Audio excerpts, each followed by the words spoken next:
Unang pananalangin sa paghahanda po ng ating puso sa pagharap po sa ating Diyos sa buhay.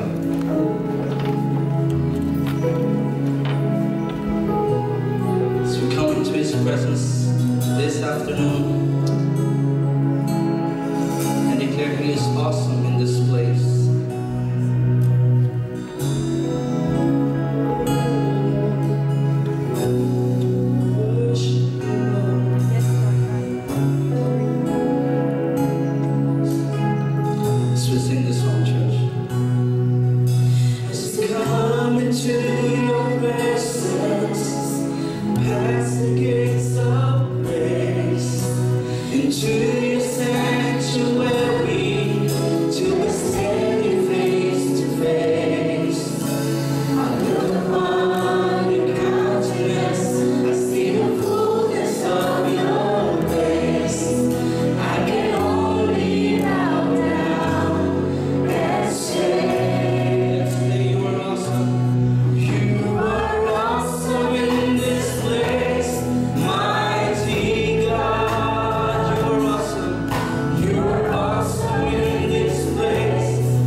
Salamat, O Diyos, sa araw na ito na muli, Panginoon, ang iyong mga anak, O Lord, ay tinipon mo muli, Panginoon, upang ikaw ay papurihan, ikaw ay pasalamatan, Panginoon, at ikaw ay sambahin higit sa lahat, O Lord.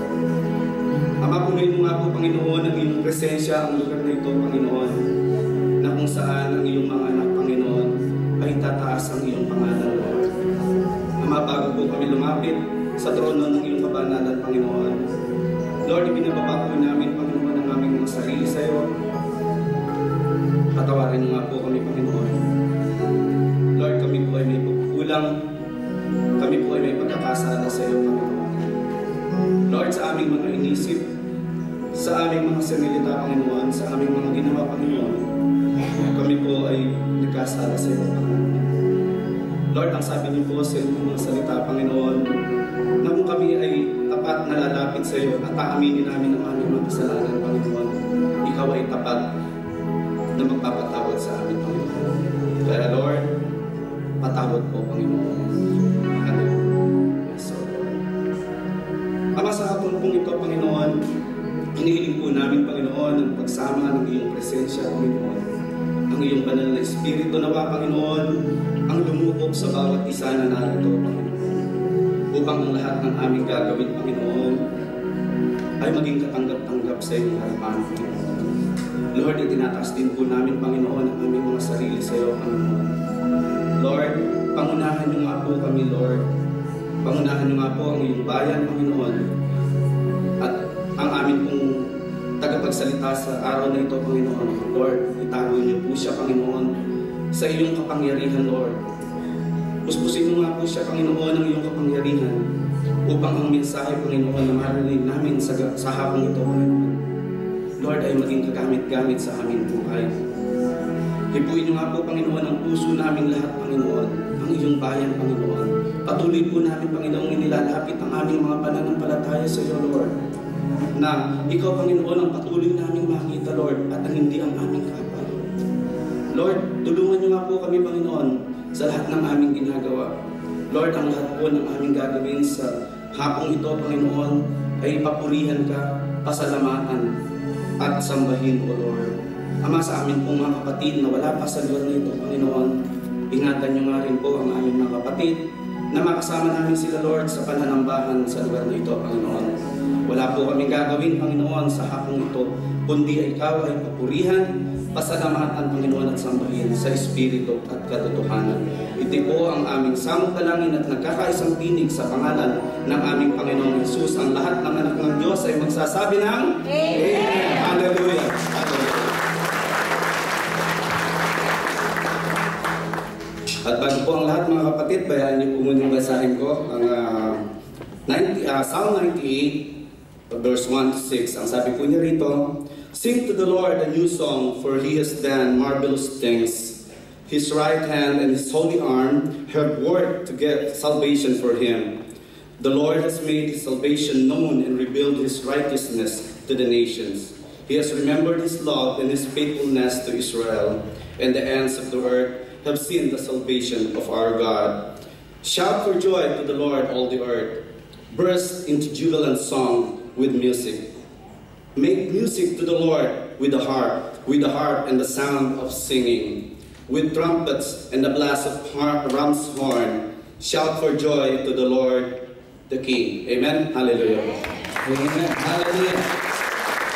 Sa panimula po, tayo po muna yung umikot. Kamustahin po natin ang bawat isa. Kamusta na, kapatid?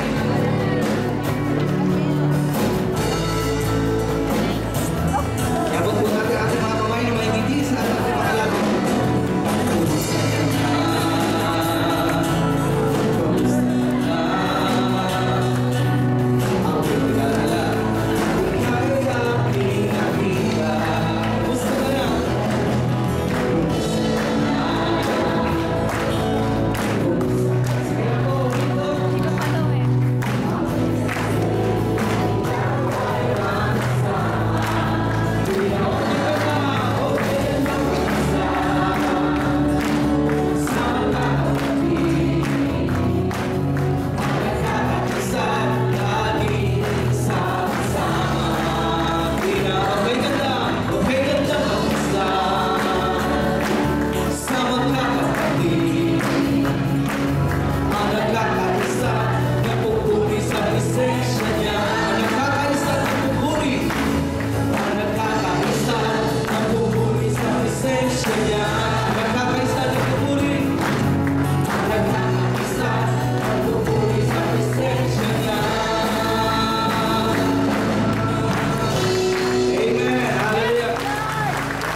Alam po ba natin kung bakit po tayo narito? Amen. Ang katotohanan, dahil karapat-dapat ang Diyos dan lahat ng papuri at pagsamba. Amen? Amen. Pero may katotohanan din sa ating mga buhay. Ang realidad, sino po dito may problema nung may tumating dito? Ba't walang tumataas? Ako lang. Ako nagtaas ako ng kasi may problema rin ako. Bawat isang tao nandito na may buhay, I believe may problema. Amen. Maliit man o malaki, kahit yung mga mayayaman may problema eh. Amen. Tayo pa rin kaya. Pero isang katotohanan yun, pero isang katotohanan din, na ang Diyos natin, wala man tayong control dun sa mga pagsubok, yung mga kabigatan na ating naranasan, pero meron tayong Diyos na may hawak ng lahat. Amen. At pwede natin ituon ang ating pananampalataya at ating buong tiwala sa Kanya na siya'y kapaunan, sapat pa at higit pa na makagagawa sa ating mga buhay. Kapatuloy natin itaas sa ating papuri, ang ating pagsama sa Kanya. Piniglan natin ang pangako sa ating mga buhay.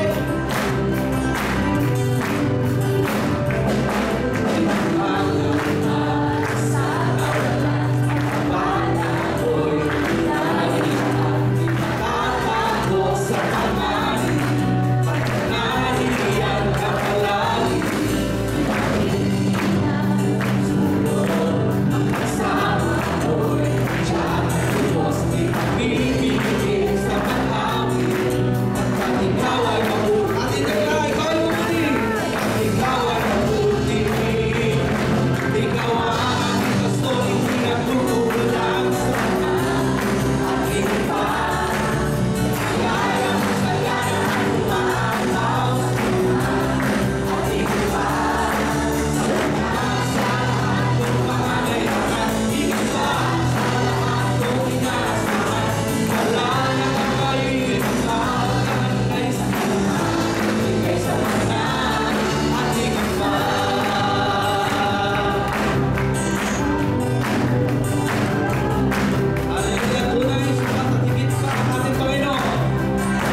ideklara, ipahayag sa iyo, O Diyos, na ikaw lang ang pupurihin ng aming mga tinig, na ikaw lang ang iibigin